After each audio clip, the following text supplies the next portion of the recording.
नेकपा एमालेबाट उपराष्ट्रपतिमा उपाध्यक्ष अष्टलक्ष्मी साक्यको उम्मेदवारी दर्ता। उपराष्ट्रपतिमा 4 जनाको उम्मेदवारी, सत्तारूढ गठबन्धनबाट 3 जनाको उम्मेदवारी दर्ता। उपराष्ट्रपतिका लागि उम्मेदवारी दर्ता गरेपछि उम्मेदवार झा र पार्टी अध्यक्ष सीके राउतको प्रतिक्रिया। गठबन्धनकै निर्णय अनुसार आफ्नो पार्टीले उपराष्ट्रपति पदका लागि उम्मेदवारी दर्ता गरेको जनमत पार्टीका अध्यक्ष डाक्टर सीके राउतको भनाई। जसपाबाट उपराष्ट्रपतिको आधिकारिक उम्मेदवार भोलि थाहा हुने। प्रमिला यादवको टिप्पणी। उपराष्ट्रपतिका लागि उम्मेदवारी दर्ता गराएका जसपाका नेता रामसाय प्रसाद यादवको उम्मेदवारी विरुद्ध उजुरी दर्ता। नेपालको इतिहासलाई लुकाउन खोजिएको नेकपा एमालेका अध्यक्ष केपी शर्मा ओलीको आरोप। आफू जसले जे मागे पनि दिने बलिराजा जस्तो भएको एमाले अध्यक्ष केपी ओलीको टिप्पणी। प्रचण्डलाई प्रधानमन्त्री दिए, माधव नेपालले राष्ट्रपति माग्दै थिए भन्दै ओलीको भनाई। केही दिनमै समाजवादी मोर्चा बन्छ, माओवादी धार सहितको शक्तिशाली कम्युनिस्ट केन्द्र बन्दैछ भन्दै प्रधानमन्त्री पुष्पकमल दाहाल प्रचण्डको घोषणा। माओवादीहरूलाई मुद्दा हाल्नु विस्तृत शान्ति सम्झौताको विपरीत रहेको माओवादी उपाध्यक्ष अग्नि सापकोटाको टिप्पणी। नयाँ पुस्ताबाट देश नै कोल्याप्स हुने हो कि भन्ने डर छ भन्दै सामान्य प्रशासन मन्त्री अमल लाल मोदीको धारणा। पशुपति सफा गर्न सकेनौ भने देश कहिले सफा गर्छौ भन्दै संस्कृति पर्यटन तथा नागरिक उड्डयन मन्त्री सुदन किराँतीको प्रश्न। तीनै तहको सरकारलाई बलियो बनाउनु पर्ने सरकारकी प्रवक्ता रेखा शर्माको भनाई। राष्ट्रपतिमा निर्वाचित रामचन्द्र पौडेलले गरे पुष्पलालको शालिगमा माल्यार्पण। काठमाडौँको आरआर क्याम्पसमा नेकपा एसका कार्यकर्ताको खुकुरी आतंक।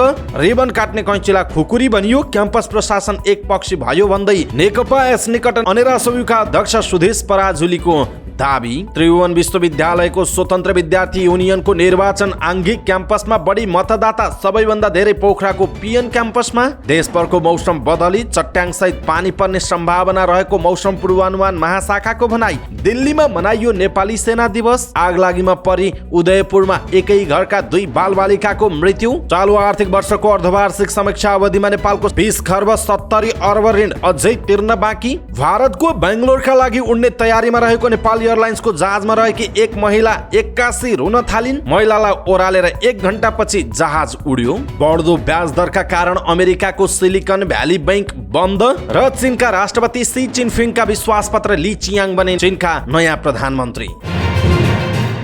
दर्शक महानुभाव नमस्कार, समाचारपाटी.com को न्यूज बुलेटिनमा यहाँलाई हार्दिक स्वागत छ। म प्रहलाद चन्द्र घिमिरे। सदाको चाहिँ आज पनि हामी उपस्थित भएका छौँ आजका महत्त्वपूर्ण समाचार, ब्रेकिङ न्यूज अपडेट लगायत तपाईँलाई काम लाग्ने हेर्नै पर्ने महत्त्वपूर्ण समाचारहरू लिएर। हामीलाई अन्तिमसम्म हेर्नुहोला। हाम्रो मेहनतका लागि यो भिडियोमा एउटा लाइक अवश्य गर्नुहोला। दर्शक महानुभाव, पलपलको न्यूज अपडेटका लागि हाम्रो च्यानललाई तपाईँले अहिलेसम्म सब्स्क्राइब गर्नुभएको छैन भने कृपया सब्स्क्राइब गर्नुहोस् अनि नजिकै आउने बेल आइकनलाई क्लिक गर्नुहोला। दैनिक रूपमा हेर्नुहुन्छ भने रेगुलर भनेर लेख्नुहोला। आज पहिलोचोटि हेर्दै हुनुहुन्छ भने फर्स्ट टाइम भनेर लेखिदिनु होला। देशभित्र हुनुहुन्छ भने आफू रहेको गाउँ ठाउँ सहर जिल्लाको नाम लेख्नुहोला। विदेशमा हुनुहुन्छ भने दर्शक महानुभाव कुन देशबाट हेरिरहनु भएको छ त्यो कुरा तलको कमेन्ट बक्समा कमेन्ट गर्नुहोला। आउनुहोस् दर्शक महानुभाव, आजका महत्त्वपूर्ण समाचार सुरु गरौँ। उपराष्ट्रपतिमा 4 जनाको उम्मेदवारी परेको र 3 जना सत्तारूढ गठबन्धनबाट र 1 जना नेकपा एमालेको उम्मेदवारी परेको प्रसङ्गबाट। नेकपा एमालेका उपाध्यक्ष अष्टलक्ष्मी साक्यले उपराष्ट्रपति पदमा उम्मेदवारी दर्ता गराउनु भएको छ। एमाले उपाध्यक्ष साक्यले संसद भवन स्थित उपराष्ट्रपतिको लागि निर्वाचन अधिकृतको कार्यालयमा पुगेर उम्मेदवारी दर्ता गराउनु भएको हो। उम्मेदवारीका लागि उपाध्यक्ष साक्यसँगै नेकपा एमाले अध्यक्ष केपी शर्मा ओली, उपाध्यक्ष सुभाष चन्द्र नेमवाङ पनि पुग्नु भएको थियो। उम्मेदवारी दर्तापछि सञ्चारकर्मीहरूसँग कुराकानी गर्दै उम्मेदवार साक्यले लोकतन्त्रलाई सुदृढ बनाउने हो भने सबैले सोच्न जरुरी रहेको बताउनुभयो। उहाँले भन्नुभयो, लोकतन्त्रलाई सुदृढ बनाउने हो भने हामी सबैले सोच्न जरुरी छ। लोकतन्त्रमा हामी विश्वास गर्ने भएकाले सबैको सहयोग रहनेछ, उहाँको भनाइरहेको छ। उम्मेदवार साक्यले नेकपा एमाले लोकतन्त्रमा विश्वास गर्ने दल भएकाले सबैको सहयोग हुने बताउनुभयो। उपराष्ट्रपतिको निर्वाचन चैतको 3 गते हुँदैछ। यसैबीच 10 दलीय गठबन्धनबाट उपराष्ट्रपतिमा 3 जनाको उम्मेदवारी परेको छ। सत्ता गठबन्धनबाट जनता समाजवादी पार्टी नेपाल, जसपाबाट 2 जना र जनमत पार्टीबाट 1 जना गरी 3 जनाको उम्मेदवारी परेको हो।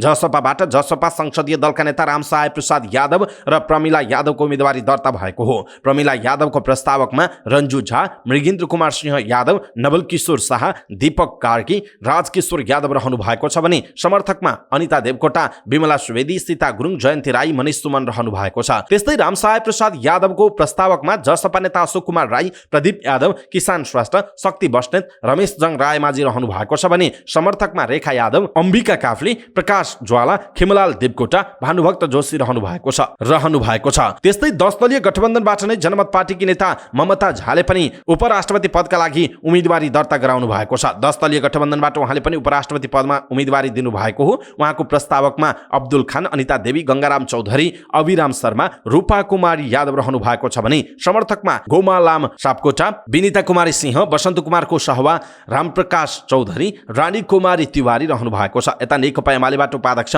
अष्टलक्ष्मी साक्यले उम्मेदवारी दर्ता गराइसक्नु भएको छ। जनमत पार्टीका अध्यक्ष डाक्टर चन्द्रकान्त राउत सीके राउतले गठबन्धनकै निर्णय अनुसार आफ्नो पार्टीले उपराष्ट्रपति पदका लागि उम्मेदवारी दर्ता गरेको बताउनु भएको छ।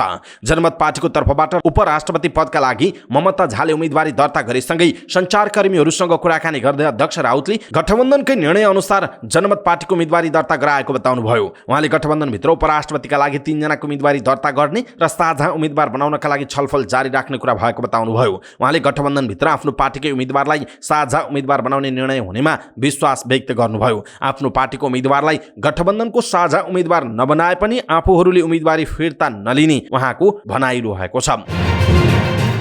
यसरी जनमत पार्टीको तर्फबाट उपराष्ट्रपतिको उम्मेदवार ममता झाले संविधानलाई जीवित राख्नका लागि आफूले उम्मेदवारी दिएको बताउनुभयो। उहाँले सबै जात जातिको राज्यको निकायमा प्रतिनिधित्व हुनुपर्ने संविधानको मर्म रहेको उल्लेख गर्दै आफू मधेसको महिला हुनुले पनि उम्मेदवारी दिएको बताउनुभयो। उहाँले आफू संविधानलाई सशक्त रूपमा पालना गर्नुपर्छ भन्नेमा स्पष्ट रहेको बताउनुभयो। उहाँले आफूलाई उपराष्ट्रपतिको उम्मेदवार बनाउन पार्टीले गरेको निर्णयबाट आफू 1 इन्च पनि तलमाथि नहुने स्पष्ट पार्नुभयो। सशक्त ढङ्गले अगाडि बढ्ने उहाँको भनाइरहेको छ।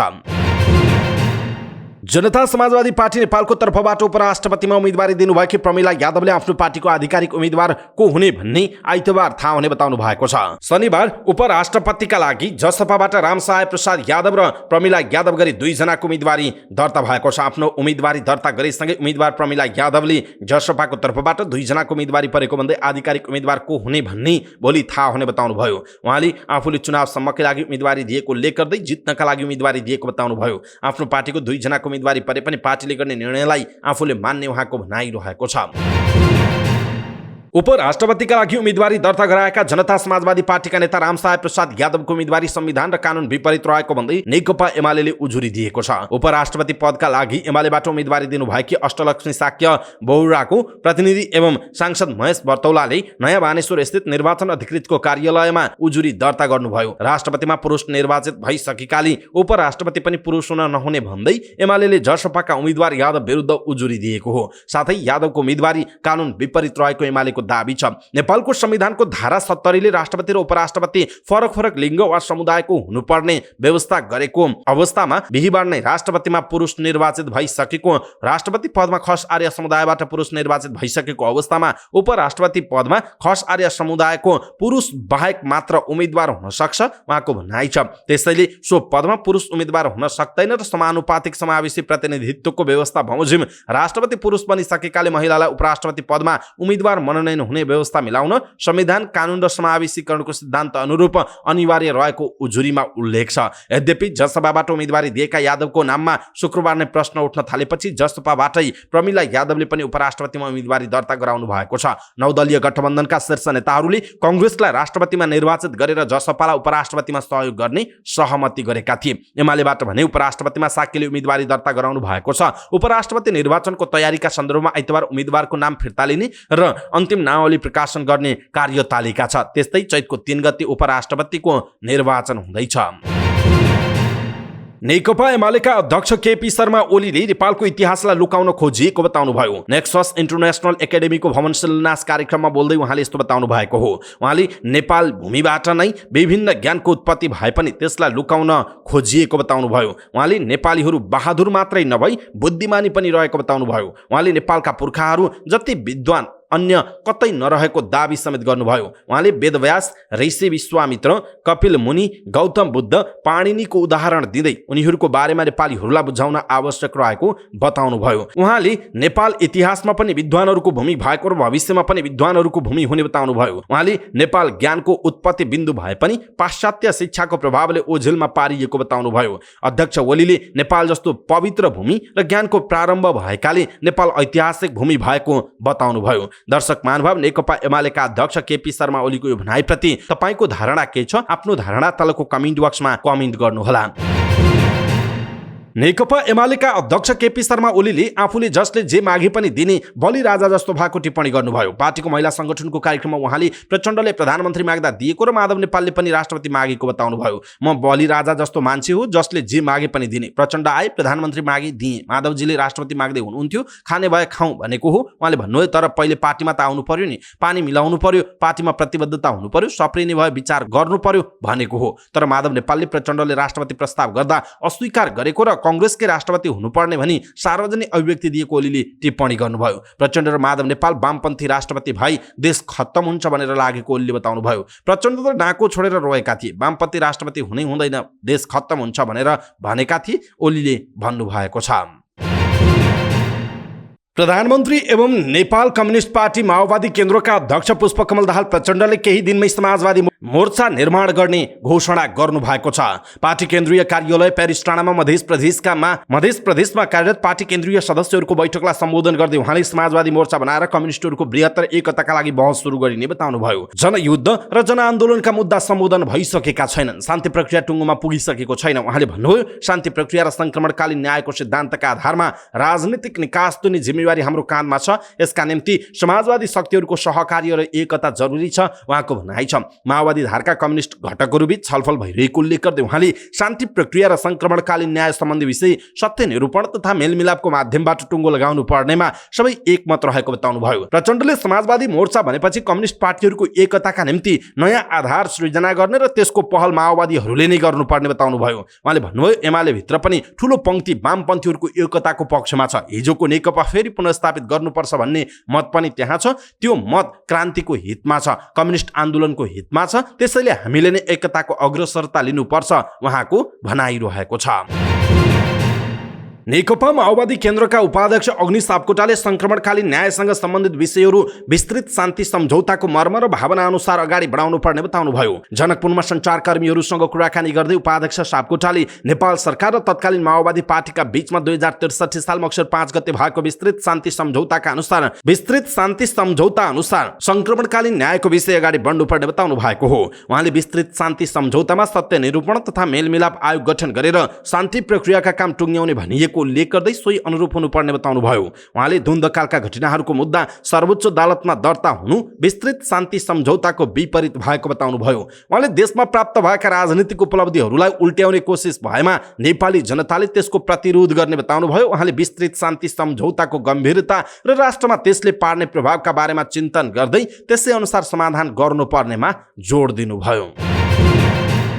संघीय मामिला तथा सामान्य प्रशासन मन्त्री अमनलाल मोदीले नयाँ पुस्ताहरूलाई कानुनमा बाँध्नका लागि नयाँ कानुन निर्माण गर्न लागेको बताउनुभयो। मन्त्रालयमा आयोजित विभिन्न संवैधानिक आयोगका अध्यक्ष र सदस्यहरूसँगको संघीय निजामती सेवाको विधेयकका सम्बन्धमा छलफल तथा अन्तर्क्रिया कार्यक्रममा बोल्दै उहाँले यस्तो बताउनु भएको हो। उहाँले नयाँ पुस्ताहरू कानुनको परिधिभित्र नरहेको अवस्थालाई मध्यनजर गरेर नै कानुन निर्माण गरिएको बताउनुभयो। उहाँले नयाँ पुस्ताहरू दण्डहीनतामा गइरहेको र भावी पुस्ताहरूका कारण देशमाथि नै खतरा हुने हो कि भन्ने डर सृजना भइरहेको भन्दै त्यसलाई नियन्त्रणमा राख्न नयाँ कानुनको निर्माण गरिएको बताउनुभयो। उहाँले संघीय निजामती ऐन अन्तिम चरणमा रहेको पनि बताउनुभयो। उहाँले निजामती सेवाभित्रका विद्यमान विकृति र विसङ्गति न्यूनीकरण गर्न संघीय निजामती सेवा ऐन महत्त्वपूर्ण रहेको उल्लेख गर्नुभएको छ।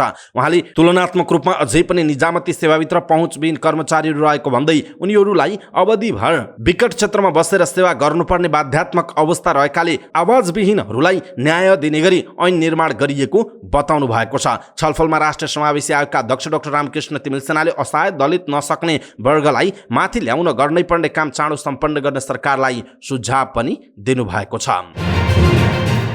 संस्कृति पर्यटन तथा नागरिक उड्डयन मन्त्री सुदन किराँतीले ठूलो मान्छेले काम गर्नै हुँदैन भन्ने मानसिकतालाई भत्काउन जरुरी रहेको बताउनुभयो। शनिबारबाट सुरु भएको 3 महिने पशुपति सरसफाई अभियानको उद्घाटन गर्दै मन्त्री किराँतीले यस्तो बताउनु भएको हो। उहाँले नेपालमा ठूलो मानिसले सानो काम गर्नै हुँदैन भन्ने संस्कृतिको विकास भइरहेको भन्दै यसलाई भत्काएर अगाडि बढ्नुपर्ने बताउनुभयो। उहाँले पशुपति क्षेत्र सरसफाईका लागि पशुपति क्षेत्र विकास कोषले योजना बनाएर बुझाउन निर्देशन दिनुभएको छ। उहाँले सफाई रहनु, सभ्यता प्रदर्शन गर्नुभएको उल्लेख गर्दै आस्थाको केन्द्र पशुपतिनाथलाई सबै मिलेर सफा राख्नुपर्ने बताउनुभयो। मन्त्री किराँतीले पशुपतिनाथ नै फोहोर राख्ने हो भने देश कहिले सफा गर्छौं भन्दै प्रश्न पनि गर्नुभएको छ। उहाँले सांस्कृतिक मूल्य र मान्यता हराउँदै गएको भन्दै समाजसँग जोडिएका विकृतिलाई सफा बनाउनु पर्ने बताउनुभयो। उहाँले आफू मन्त्री रहेको मन्त्रालय अन्तर्गतका सबै निकायलाई सबै क्षेत्रमा सफा राख्न निर्देशिका बनाएर पठाएकाले सो अनुसारको काम नभई कारबाही गर्ने पनि चेतावनी दिनुभयो। सो अवसरमा मन्त्री किराँतीले आफै कुचो लगाएर र आसपासका क्षेत्रको फोहोर टिपेर पशुपति सरसफाईमा सरेक हुनु भएको थियो। अबको 3 महिनासम्म हरेक शनिबार बिहान 8 बजेदेखि 10 बजेसम्म पशुपति सफाई अभियान सञ्चालन हुने जनाइएको छ। सञ्चार तथा सूचना प्रविधि मन्त्री एवं नेपाल सरकारका प्रवक्ता रेखा शर्माले तीनै तहको सरकारलाई बलियो बनाउनु पर्ने बताउनुभयो। तनहुँको आँबुखैरेनी गाउँपालिकाको 7औं स्थापना दिवसको अवसरमा आयोजित कार्यक्रममा उहाँले बलिदान र सङ्घर्षबाट प्राप्त भएको उपलब्धि विरुद्ध षड्यन्त्र हुन थालेकाले त्यस्ता षड्यन्त्रलाई असफल बनाइने उल्लेख गर्नुभयो। मन्त्री शर्माले तीनै तहको सरकार बीच समन्वय र सहकार्य हुँदा नै देश विकास सम्भव रहेको बताउनु भएको छ। संविधानले 3 तहको सरकारको परिकल्पना गरेको उल्लेख गर्दै उहाँले संविधानले नै तीनै तहका सरकारको अधिकारलाई व्यवस्थित गरेको बताउनु भयो। उहाँले भन्नुभयो, स्थानीय तह जनताको नजिकको सरकार हो, जनताको सुख दुःखको साथी हो। विकास निर्माणमा सरकार प्रतिबद्ध रहेको उल्लेख गर्दै मन्त्री शर्माले योजना बनाएर अगाडि बढ्न सबैलाई आग्रह गर्नुभयो। स्थानीय सरकारलाई बलियो बनाउनका लागि कानुन निर्माण गर्न संघीय सरकार प्रतिबद्ध रहेको उहाँको भनाइ छ। उहाँले भन्नुभयो, बलिदान र सङ्घर्षबाट प्राप्त उपलब्धि गुम्न दिँदैनौँ, स्थानीय तहलाई बलियो बनाएर लैजान सरकार प्रतिबद्ध छ। गाउँपालिकाले अगाडि सारेका गौरवका योजनाका लागि बजेट विनियोजन गर्न सरकार प्रतिबद्ध रहेको पनि मन्त्री शर्माले बताउनुभयो। राष्ट्रपतिमा निर्वाचित रामचन्द्र पौडेलले नेपाल कम्युनिस्ट पार्टीका संस्थापक नेता पुष्पलाल श्रेष्ठको शालिगमा माल्यार्पण गर्नुभएको छ। काठमाडौँको चम्पादेवीमा पुगेर राष्ट्रपति पौडेलले पुष्पलालको शालिगमा माल्यार्पण गर्नुभयो। पौडेललाई नेकपा एकीकृत समाजवादीका अध्यक्ष माधुकुमार नेपालले स्वागत गर्नुभएको थियो। अध्यक्ष नेपालले राष्ट्रपति पौडेललाई पुष्पलालको तस्बिर पनि हस्तान्तरण गर्नुभएको छ। प्रधानमन्त्रीमा नियुक्त भएपछि पुष्पकमल दाहाल प्रचण्डले पनि चम्पादेवी पुगेर शालिगमा माल्यार्पण गर्नुभएको थियो। स्वतन्त्र विद्यार्थी युनियन सोभियु निर्वाचनका लागि शनिबार उम्मेदवारी दर्ता भएको छ। निर्वाचनको मिति नजिकिँदै जाँदा विभिन्न घटना पनि बाहिरिन थालेका छन्। शनिबार उम्मेदवारी दर्ताको समयमा रत्न राज्य लक्ष्मी क्याम्पसमा उम्मेदवारी दर्ताको समयमा नेकपा एकीकृत समाजवादीका एक कार्यकर्ताले खुकुरी आतंकमा चाहेका छन्। क्याम्पस हाताभित्र नेकपा एसका एक कार्यकर्ता नाङ्गो खुकुरी देखाएर एमाले निकट अनेरा सोभियुका कार्यकर्ताहरूलाई धम्की दिँदै गरेको भिडियो सार्वजनिक भएको छ। खुकुरीसहित पक्राउ पर्ने मनोज चन्द भन्ने व्यक्ति रहेको प्रहरीले जनाएको छ भन्दै नेपाल प्रेसले यो समाचार लेखेको छ। उनलाई सोभियु सभापति तपेन्द्र जङ साई सहितका अखिलका कार्यकर्ताले नियन्त्रणमा लिएर प्रहरीलाई बुझाएका छन्। प्रहरी स्रोतका अनुसार उनी नेकपा एसका एक नेतासँग त्यहाँ पुगेका थिए। उनी विद्यार्थी नरहेको बुझिएको छ। यसैबीच नेकपा एस निकट अनेरा सोभियुका अध्यक्ष सुदेश पराजुलीले आरआर क्याम्पसमा खुकुरी बोकेर जाँदा पक्राउ परेका मनोज चन्द आफ्नो कार्यकर्ता भएको स्वीकार गर्नु भएको छ। क्याम्पस परिसरमा पत्रकारहरूसँग कुराकानी गर्ने क्रममा अध्यक्ष पराजुलीले रिबन काट्न कैँची लिएर आएका विद्यार्थीलाई खुकुरी बोकेको आरोप लगाउन नमिल्ने बताउनुभयो। उहाँले चन्दले नराम्रो गतिविधि नगरेको समेत दावी गर्नुभएको छ। चन्द आफ्नो संगठन अनेरा सोभियुका स्थायी कमिटी सदस्य रहेको र उनलाई प्रहरीले जबरजस्ती पक्राउ गरेर लगेको आरोप समेत लगाउनुभयो। नेकपा एस निकट युवा संघका उपाध्यक्ष नितेश पौडेल आरआर क्याम्पसका विद्यार्थी भएकाले सो घटनामा उपस्थित भएको उहाँको भनाइ थियो। क्याम्पस प्रशासनले पूर्वाग्रही भएर एमाले निकट अखिललाई सहयोग गर्न खोजेकाले विरोध गर्न जाँदा प्रशासनले जिस्क्याउने र गुण्डा लगाउने काम गरेको आरोप पराजुलीले लगाउनुभयो। उहाँले गठबन्धनमा आरआरको सभापति आफूहरूले पाएकाले चुनाव बिथोल्ने आफूहरूको चाहना नभएको समेत बताउनु भएको छ। त्रिभुवन विश्वविद्यालय त्रिवीको आगामी चैत 5 गते हुने स्वतन्त्र विद्यार्थी युनियन सोभियुको निर्वाचनमा आङ्गिक क्याम्पसतर्फ करिब 1,63,082 विद्यार्थी मतदाता रहेका छन्। त्रिवी विद्यार्थी कल्याण तथा खेलकुद निर्देशनालयका निर्देशक पशुपति अधिकारीले एउटा क्याम्पस बाहेक सबै आङ्गिक क्याम्पसको सोभियु निर्वाचनमा सहभागी हुने विद्यार्थी संख्या प्राप्त भएको बताउनुभयो। उहाँका अनुसार उपत्यकाको त्रिचन्द्र क्याम्पस बाहेक 61 आङ्गिक क्याम्पसको सोभियु निर्वाचनमा सहभागी हुने मतदाता संख्या प्राप्त भएको छ। उहाँले त्रिचन्द्र क्याम्पसमा अझै निर्वाचन प्रक्रिया सुरु नभएकाले मतदाता संख्या यकिन नभएको बताउनुभयो। बताउनुभयो। उपत्यकाका 21 क्याम्पसमा 66,646 र उपत्यका बाहिरका 40 क्याम्पसमा 96,436 विद्यार्थी सोभियु निर्वाचनमा मतदाता रहेका छन्। निर्देशक अधिकारीले सबैभन्दा धेरै विद्यार्थी पोखराको पृथ्वीनारायण क्याम्पस पिएन बहुमुखी क्याम्पसमा रहेको बताउनुभयो। पिएन क्याम्पसमा 10,870 विद्यार्थी सोभियु निर्वाचनमा सहभागी हुने जनाइएको छ। पिएन पछि ठाकुरराम बहुमुखी क्याम्पसमा 10,262 तथा बुटवलको बुटवल बहुमुखी क्याम्पसमा 7,109 विद्यार्थी सहभागी हुँदैछन्। उपत्यका बाहिर सबैभन्दा कम विद्यार्थी मतदाता चितवन इन्जिनियरिङ क्याम्पस चितवनमा 71 जना रहेको बताइएको छ। मौसममा आज पनि आंशिक बदली भएको छ। आज देशका केही भागमा चट्याङसहित हल्का वर्षा हुने मौसम पूर्वानुमान महाशाखाले जनाएको छ। कोशी र गण्डकी प्रदेशका पहाडी भूभागमा केही स्थानमा मेघ गर्जन चट्याङसहित क्षणिक हल्का वर्षा हुने र उच्च पहाडी तथा हिमाली भूभागका 1-2 स्थानमा हल्का हिमपातको सम्भावना रहेको महाशाखाले जनाएको छ। आइतबार पनि देशका पहाडी भूभागका 1-2 स्थानमा मेघ गर्जन चट्याङसहित हल्का वर्षाको सम्भावना रहेको छ। सोमबार गण्डकी कर्णाली र सुदूरपश्चिम प्रदेशका पहाडी भूभागमा पानी पर्ने सम्भावना रहेको जनाइएको छ। नयाँ दिल्ली स्थित नेपाली दूतावासले सैनिक दिवस मनाएको छ। शुक्रबार 10 मार्चको साँझ 12 खम्बा स्थित दूतावास परिसरमा भारत र अन्य देशका पाहुनाहरूको उपस्थितिमा सैनिक दिवस मनाइएको जनाइएको छ। भारतीय सेनाका लेफ्टिनेन्ट जनरल तरुण कुमार ऐच कार्यक्रमको प्रमुख अतिथि रहेका थिए। भारतका वर्तमान तथा पूर्व सैनिक अधिकारीहरू, दिल्लीमा रहेका विभिन्न 45 विदेशी नियोगका सैनिक सहचरीहरू कार्यक्रममा सहभागी थिए। राजदूत शंकर प्रसाद शर्मा र राजदूतका सैनिक सहचारी कर्णेल रामचन्द्र खत्रीले पाहुनाहरूको स्वागत गरेका थिए। कार्यक्रममा नेपाली सेनाका बारेमा तथा नेपाल र भारतका सैनिक बीचको सम्बन्धबारे डकुमेन्ट्री देखाइएको थियो। प्रमुख अतिथि भारतीय सैन्य अधिकारी आइच र राजदूत शर्माले शुभकामना मन्तव्य दिएको जनाइएको छ। पाहुनाहरूलाई सेलरोटी, मोमो लगायतका नेपाली व्यञ्जन सहितको डिनर गराइएको थियो। स्वास्थ्य क्षेत्रमा नेपालबाट उपचारका लागि आउनेहरूलाई सहयोग पुर्याउने गरेकाले गोपाल पाण्डेलाई सम्मान पनि गरियो। पाण्डे नेपालकै हुन्। हरेक महाशिवरात्रिका दिन मनाइने सैनिक दिवस विदेश स्थित नियोगहरूमा भने समय मिलाएर मनाउने गरिन्छ। उदयपुरको रौतामाई गाउँपालिकामा भएको आगलागीमा परि एकै घरका 2 बालबालिकाको ज्यान गएको छ। शुक्रबार साँझ भएको आगलागीमा परि रौतामाई गाउँपालिका 8 पाँभुका रामबहादुर मगरका 6 वर्षीय छोरी जस्मिन र 2 वर्षीय छोरा रोजन मगरको मृत्यु भएको जनाइएको छ। रामबहादुरको माटो र ढुङ्गाले बनेको 2 तले घरमा आगलागी हुँदा 2 छोरा र छोरीको मृत्यु भएको स्थानीय टेकराज रिखाम मगरले जानकारी दिनुभएको छ। स्थानीय शिक्षक गौरव बहादुर मगरका अनुसार घटना भए लगत्तै 2 जना बेहोस भएका थिए। उनीहरूको उद्धार गरी उपचारका लागि जिल्ला अस्पताल गाईघाट लगिएको थियो। जिल्ला प्रहरी कार्यालयको टोली र इलाका प्रहरी कार्यालय भुटारको टोली घटनास्थल पुगेर घटनास्थलमा घटनाका विषयमा अनुसन्धान गरिरहेको छ। घटनामा मानवीय क्षतिसँगै घरमा भएका सबै सामग्री जलेर नष्ट भएको उल्लेख छ। चालु आर्थिक वर्ष 2079-80 को अर्धवार्षिक समीक्षा अवधिमा नेपालको सार्वजनिक ऋण 20 खर्ब 70 अर्ब 53 करोड 63 लाख पुगेको जनाइएको छ। गत पुस मसान्तसम्म नेपालले 11 खर्ब 2 अर्ब 51 करोड रुपैयाँ बाह्य ऋण र 9 खर्ब 68 अर्ब 1 करोड रुपैयाँ आन्तरिक ऋण तिर्न बाँकी रहेको देखिएको हो। सार्वजनिक ऋण व्यवस्थापन कार्यालयले सार्वजनिक गरेको दोस्रो त्रैमासिक अवधिको सार्वजनिक ऋण प्रतिवेदन अनुसार चालु आर्थिक वर्षको 6 महिनाको अवधिमा 57 अर्ब 24 करोड रुपैयाँ ऋण थपिएको छ। गत असार मसान्तसम्म कुल सार्वजनिक ऋण 20 खर्ब 13 अर्ब रुपैयाँ थियो, जसमध्ये बाह्य ऋण 10 खर्ब 50 अर्ब 23 करोड रुपैयाँ र आन्तरिक ऋण 9 खर्ब 57 अर्ब 61 करोड रुपैयाँ रहेको थियो। चालु आर्थिक वर्षको दोस्रो त्रैमासिक अवधिसम्ममा 76 अर्ब 66 करोड 79 लाख रुपैयाँ बाह्य ऋण थपिएको छ। आन्तरिक ऋण भने गत असारको तुलनामा पुसमा 19 अर्ब 43 करोड रुपैयाँले घटेको जनाइएको छ। नेपालको कुल गार्हस्थ उत्पादन जीडीपीको तुलनामा सार्वजनिक ऋणको अनुपात 42.67% बराबर पुगेको सार्वजनिक ऋण व्यवस्थापन कार्यालयले जनाएको छ।